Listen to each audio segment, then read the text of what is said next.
Hello and welcome. This is another episode of my series into the origin story of Joy Division. You might want to check the previous episodes if you haven't already done so. That said, I'm not tackling things in the in a linear manner. So I'm looking at aspects of what influenced them and how they came together. So you can pretty much choose your own adventure. One of the big influences on the band was the people around them, and in this episode I'll be talking about a group of young men, basically a few years older, who made everything work. At the centre of Factory Records were 5 youngish men, the company directors. All brought a particular set of skills to the table, and that top table was very much a boys' club, like most of the music industry at that time. That's not to say there were no women involved at all. In fact, women were central to making the wheels turn of the factory over the years. There's a great oral history of these stories of the women who worked at Factory Records called "I Thought I Heard You Speak" by Audrey Golden. I've used it as a source for this episode, and search out. It's more about the later years, the 80s, the 90s. In the book, the women generally speak of the directors pretty highly. There was no scummy behaviour, there were no wandering hands in the workplace. It seems the bosses felt that their female compatriots, comrades, were more capable than themselves of actually getting the work done, but they were the ideas guys. And so through those early years, women took a back seat. It was a traditional corporate boardroom in at least that way. Apart from one, all of the directors went to very good Roman Catholic grammar schools in the city. This was probably the best education you could get at that time. They were very much more cultured than the bands they worked with on the whole. That said though, nobody had a master plan. The whole thing came together out of chance. They were just a load of northern chancers behind it all, but they were intelligent ones. And one in particular always had ideas above his station. Tony Wilson. Now, Tony Wilson was full of many things. He was full of enthusiasm for his city, his people, ideas and art. Some people were a lot ruder about what they thought Tony Wilson was full of. People both loved and hated him, and he didn't really care which one it was. He was willing to throw himself into just about any situation that was happening at that moment. Now, at school he was a precocious pupil. He threw himself into the school library age 11 and he came back equipped with quotes and insights. His penchant for taking ideas and flying with them stayed with him through his life. He was born exactly at the right time to experience the Beatles turning the world technical in the early to mid and then late 60s. And although he was academic, he embraced pop culture. He was never a short back and sides kind of guy. His home life was comfortable but unconventional. His grandfather had arrived in the city from Germany when the Kaiser started conscription, so he wanted to get away from all that stuff, and don't blame him. He did well and left a modest inheritance to Wilson's mother, and she used it to buy a tobacco shop. Wilson again went on to be an enthusiastic smoker all of his life. She married late in life in her mid-40s and had young Anthony at that time. Now, his father was a mostly unemployed actor and was secretly gay. Wilson would habitually call everyone around him darling all his life, and there was always a theatricality to him in his gestures, and I think he used this quality to disarm people around him, to stop confrontation. Now, after school, he went to Cambridge University. His time there reinforced his almost boundless confidence, his ego. To him, it justified his domination of any room he entered, especially when he went back to the provinces. Wilson adored attention, and it was at this time he started to use psychedelic substances. Now, for most people, psychedelics dismantle the ego, but there was no chance of that with Tony Wilson. In later years, Wilson said that were he ever to end his own life, he would merely throw himself off the top of his ego. So, originally he wanted to be a physicist, but probably around the time he took that first trip, the plan changed.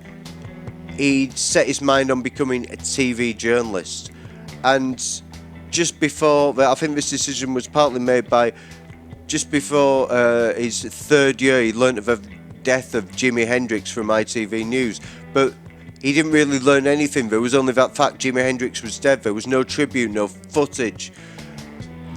ITV News needed someone who understood youth culture. They needed Tony Wilson. TV needed Tony Wilson.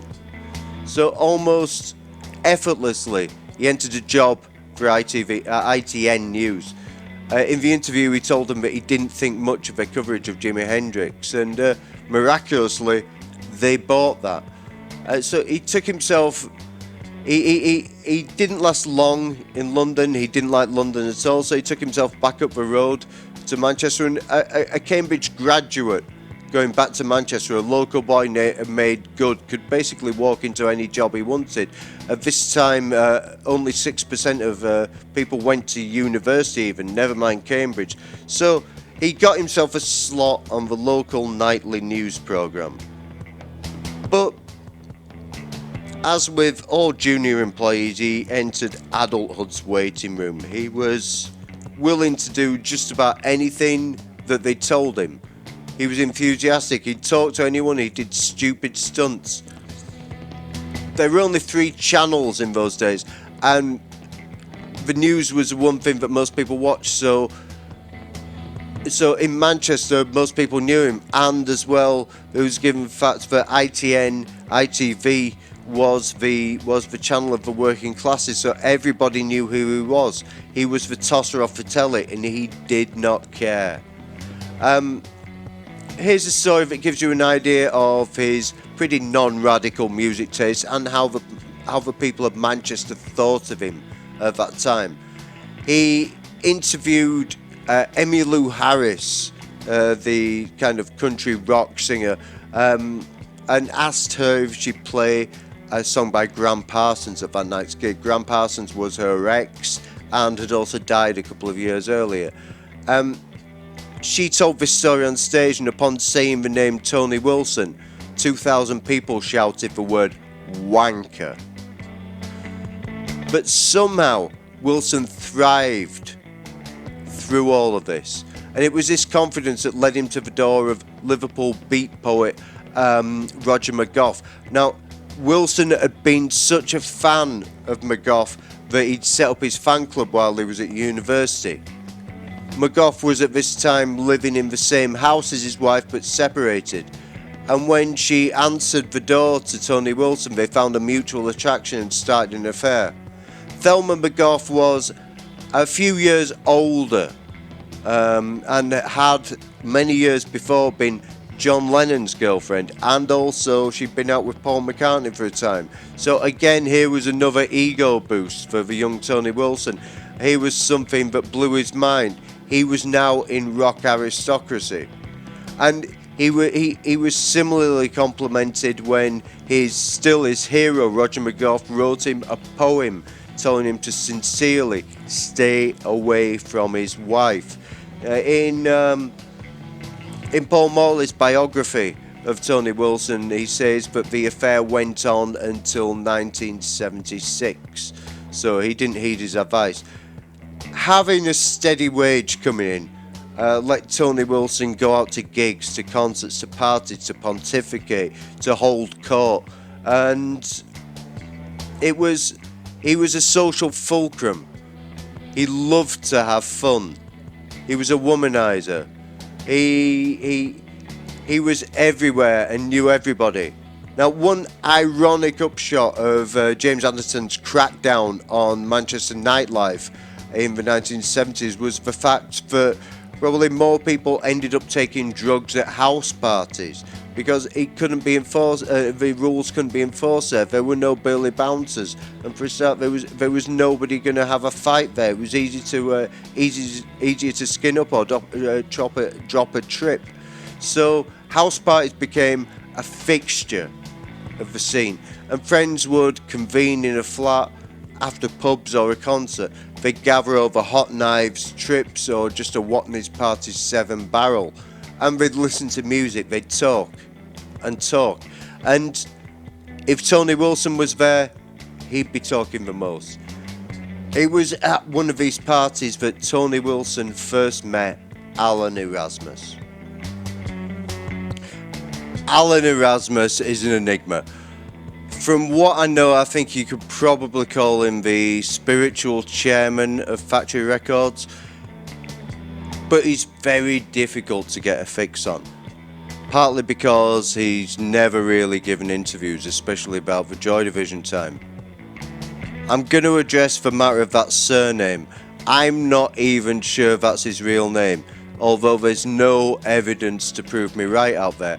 I think it's a pseudonym, a distinctive name for an actor, one that sticks out to both casting directors and casual viewers. Now, if it is a pseudonym, I'd wager he was inspired by Erasmus of Rotterdam. Now, this Erasmus was a Catholic monk, a philosopher, and a satirist. He's one of the most important figures in the Northern Renaissance, and his travels across the continent inspired the modern day Erasmus language exchange program. I could be completely wrong on this, but that seems to me exactly the kind of reference that Alan Erasmus would make. He's a working class intellectual, an autodidact who wanted to connect ideas with a solid moral compass. Lots of Tony Wilson's flights of fancy have their seeds in long conversations with Erasmus. But he wasn't like Erasmus. It wasn't like Wilson in a lot of ways at all. He didn't and doesn't crave the limelight. He became an actor not because he wanted to be famous, but because he didn't see people who looked like him on the TV. Erasmus, notably, while being probably the intellectual beating heart of the organisation, was the only non-Roman Catholic grammar school boy out of the five. Wilson also described him as the only black boy in Wythenshawe. Wythenshawe at that time was the largest council estate in Europe, and it will have taken a strong mind to swim against the tide and not only survive but thrive. Growing up mixed race in that circumstance will have meant there was no shortage of bullies and racists about. On the Factory 51 website, the Factory 51 Hacienda website, there's a reference to him having been shot in the head aged 5 in a racially motivated attack. Now, I'll point out that this bit of information comes from a press release about his humanitarian work, so I think it's coming first. This is first-hand history, so I do believe it to be true. What exactly happened, I think we'll never know, because Erasmus doesn't like to talk about the past. He likes to concentrate on the present and making a better future. So, as an example of this, on the outbreak of the Ukrainian war, he coordinated an aid mission to the country. He's 74 at the moment, or he was at least at that time. He's older now. And that's not the first time he's done that kind of thing. He's a highly principled and private man.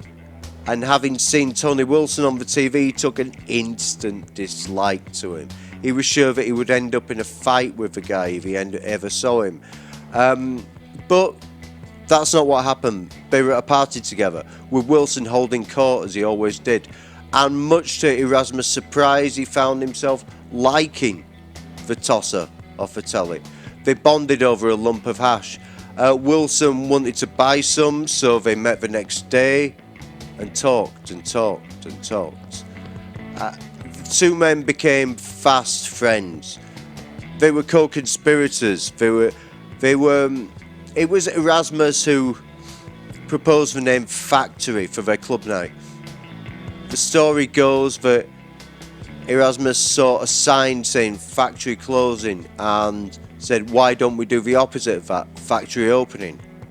Now, again, maybe I'm writing too much into this, but I think that he had in mind the industrial history of the city and also Andy Warhol's 1960s workspace when he proposed this idea.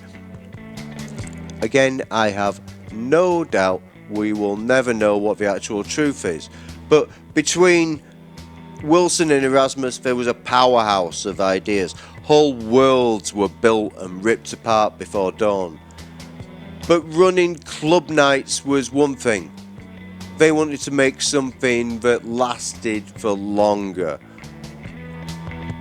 If they were going to do that though, they needed a visual identity. They needed a consistent look.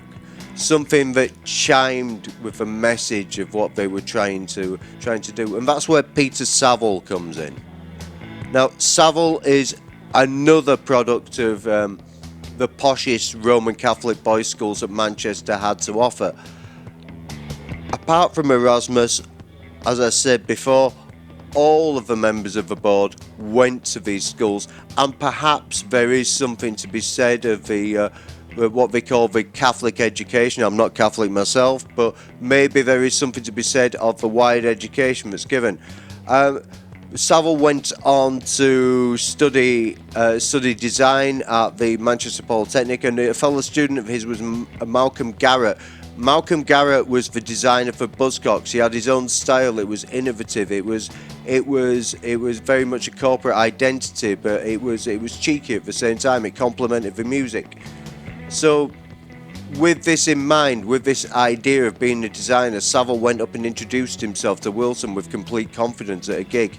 He informed the famous man off the telly that he should work for him as his designer, and Wilson took up the young graduate's offer. I imagine Saville sitting there at parties while Lord Tony Wilson of the Manor held forth on his latest flight of fancy, grinning. Saville was kind of a cipher for ideas. He'd listen to what artists said, and then he'd reintegrate those as a visual representation.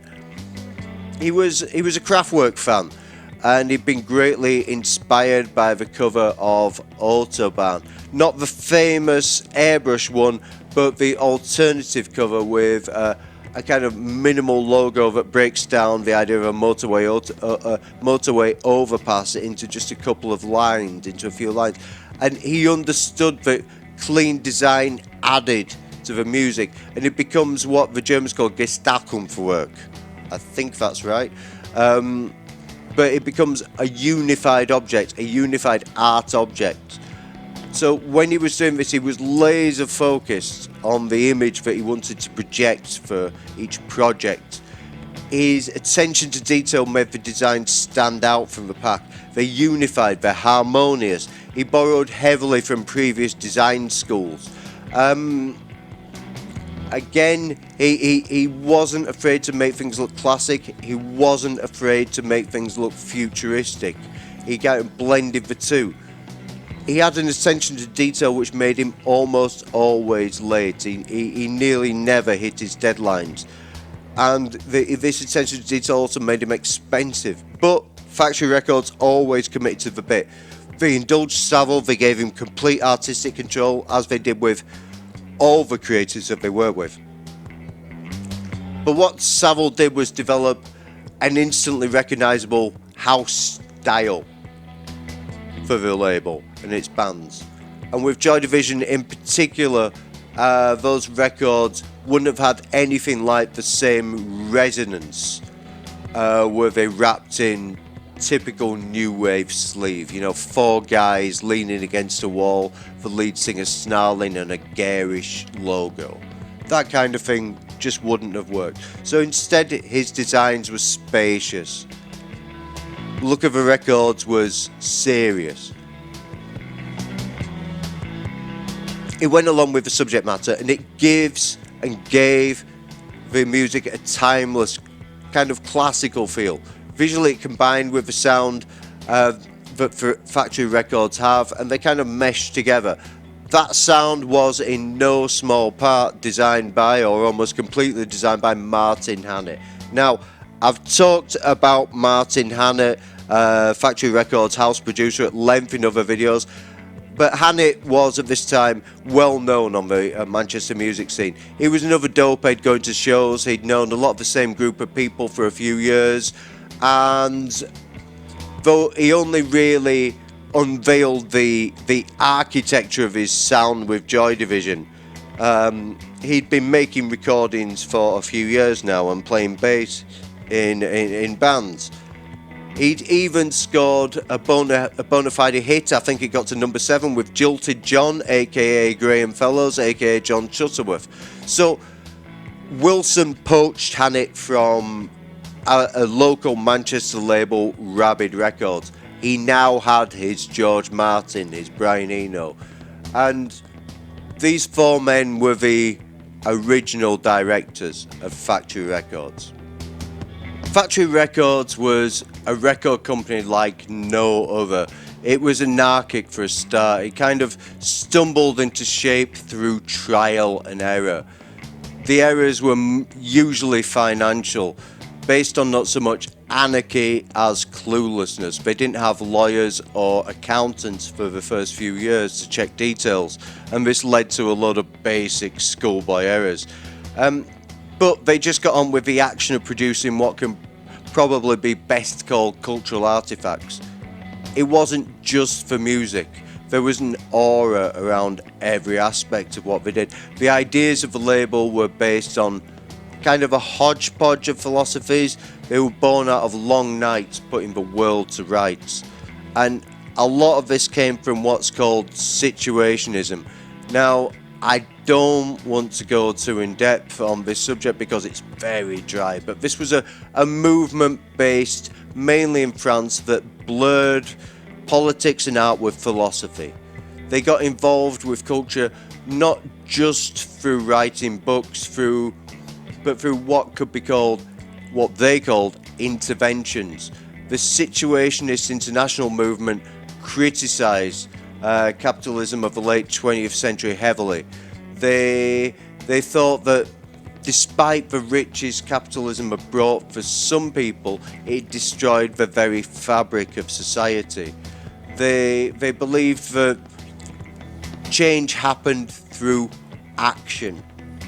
So in the 1960s, they appropriated various university facilities, printing presses and so on, to spread their sometimes oblique messages. They were central to the student uprising which happened in Paris in 1968 and spread across Europe. And so the way that they influenced Factory Records was that Factory Records wanted to intervene in culture and society. They wanted to be more than just a record label. And to this end, they presented a new way of thinking about art. As people, they were often unserious, and maybe a lot of Factory's concepts seemed frivolous. But the ideas and ideology behind them were often very lofty and intellectual. Now, the last of the Factory directors here is, of course, Rob Gretton. Gretton was another music-obsessed stoner on the scene. He was a DJ working at Manchester Airport, but he at nights he played contemporary black music, focusing on dub, and he also played punk, but he didn't play requests. Now, luckily for him, the punk crowd had a pretty outward-looking view on music. And the dub music was very popular to be played before and after punk shows of that time. Both reggae and punk were rebel music and have been given the official stamp of approval by John Lydon and The Clash. So there was a crossover on there. Joy Division was supposed to be playing at Rafters where Gretton was DJing, doing a battle of the bands for Stiff and Chiswick Records. Now, they thought they'd had incredibly bad luck that night. The running order was decided by lottery and they pulled the last slot. This drove them, especially Ian Curtis, into a complete fury. The anger was no punk pose that night. Curtis kicked down a door and made death threats to Paul Morley, whose joke band The Negatives had a much better time slot. It ended up the Joy Division played so late that the judges had left. But this tension, this coiled up energy inside of them coming loose only added to their intensity. Both Rob Gretton and Tony Wilson were greatly impressed. And the judges leaving was in a way the best thing that ever happened to Joy Division. They showed the intensity of what they had inside them and won their two probably greatest allies, the two most important people in their career. The day after, Gretton saw Sumner in a phone box and told him that he wanted to be their manager. Sumner invited him to rehearse but neglected to tell the rest of the band that he was coming along. Rob Gretton basically took the job of Joy Division's manager without ever being offered it. But he was a good man for a job. He had a phone for one thing, and despite being a constant weed smoker, he was organised. He took notes. Gretton had passed the 11 plus exam and gone to a posh grammar school. He was a teenage mod. He liked his clothes. And mod culture connected deeply with Black American music at that time. Now, it's strange to think now when you see patches on the back of a fishtail parka saying The Who, but the name comes from modernism. The first mods liked modern jazz, like the latest thing going on in R&B and soul music, up to the ragged speed frenzy of freakbeat, and all this new music was vital and new, modern. Gretton took this kind of love for the new and ran with it throughout his life. Now, he'd started to get involved with bands, helping out with money for Slaughter and the Dogs, a Wythenshawe band, to record. And he was kind of known as the only man with a beard that you can trust on Manchester's music scene. He took an interest in what people were doing. He sincerely cared. But now he found a band he could really get behind. Something new and original. Rob Gretton was like, in a lot of ways, an amalgam of the other factory directors.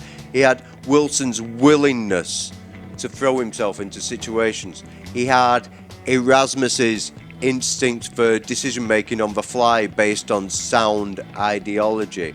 And he had a better eye for image than the band by far. One of Gretton's first acts was to reissue the band's 7-inch EP that sounded very muddy on 12-inch with a new sleeve. Now, and the new artwork was full of geometric scaffolding. It wasn't amazing, but it was a lot better than the dodgy little drummer boy they had before. And it showed an understanding of their connection to the environment that they were around.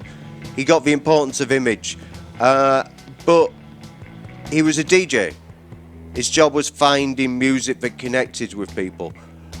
Many who knew him speak of him having what's called golden ears. And his love of contemporary black music was a big influence on the sound of New Order a few years later when they got into electro. So Gretton brought to the table a kind of open ears but very forceful personality. He walked into the job and got stuff done.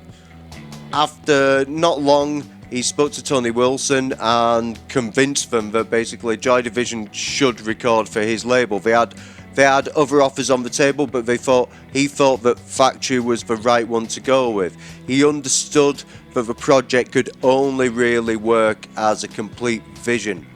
It seems that he, like Wilson, was an imposing personality, but unlike Wilson, he wasn't dramatic, he was physical. Gretton was an ex-football hooligan. He was an amateur martial artist. He had very, very strong opinions, and on occasion he was willing to back them up with violence.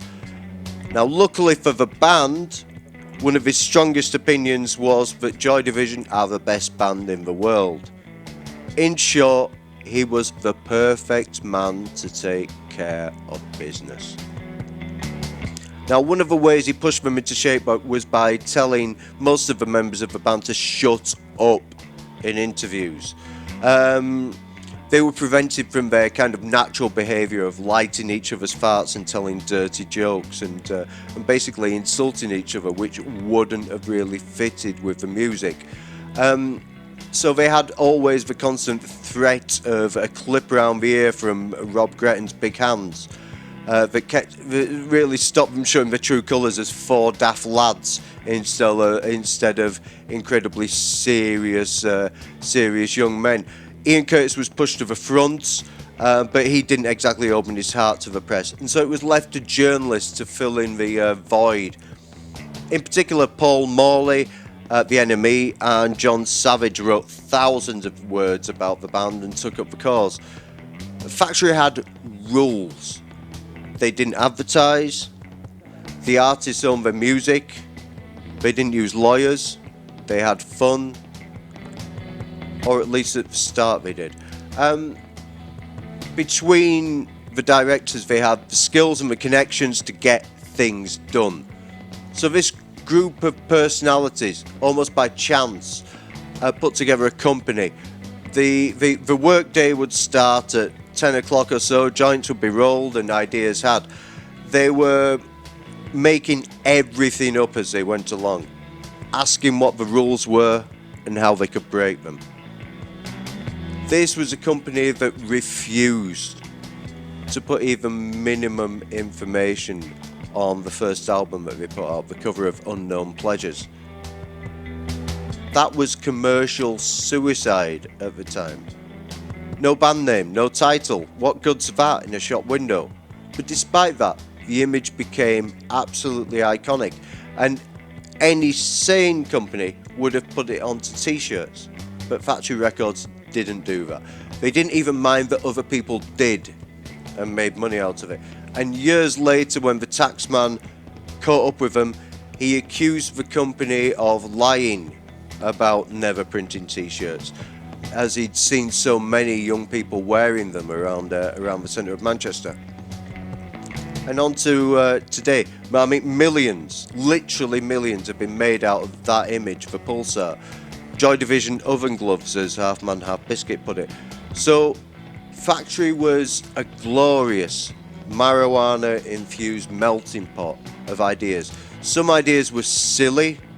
Those Factory earplugs as the very first artifact, and they made a prototype of exactly one menstrual timer.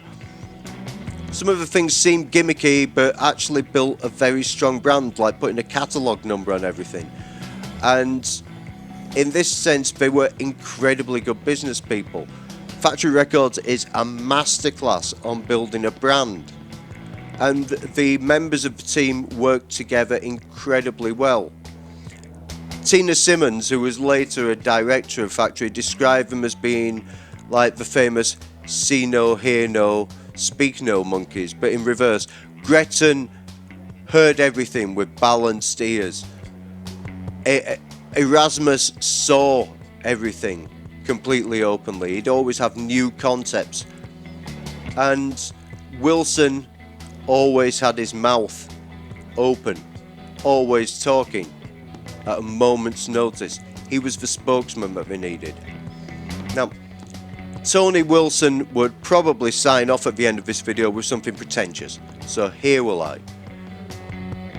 Ars longa, vita brevis, which means art is long, life is short, or rather, art persists after we die. And Factory Records took this idea of creating something more long lasting. Instead of just being pop culture, this was something that was there for the long run, and it gives weight to the records. It gives a resonance, as I said before, to the recordings, especially of Joy Division. It makes them different. So there we are.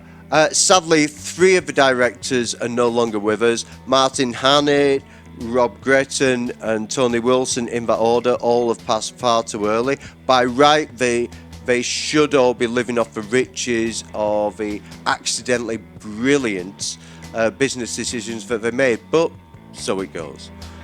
Peter Saville, CBE, is firmly part of the design establishment. He's as respected as he's always been, so that's to say he's very respected still. Alan Erasmus keeps on going forward, and so in that way the spirit of the label lives on. The metaphysical factory chairman is fighting the good fight, and long may he do so. And that's about it for this episode. So thank you for watching. Quite a long episode this, so thank you very much. If you've enjoyed this, please do press like, subscribe, all this business. Sharing is caring. Make nice comments. And until the next episode, see you then. Thank you very much. Bye.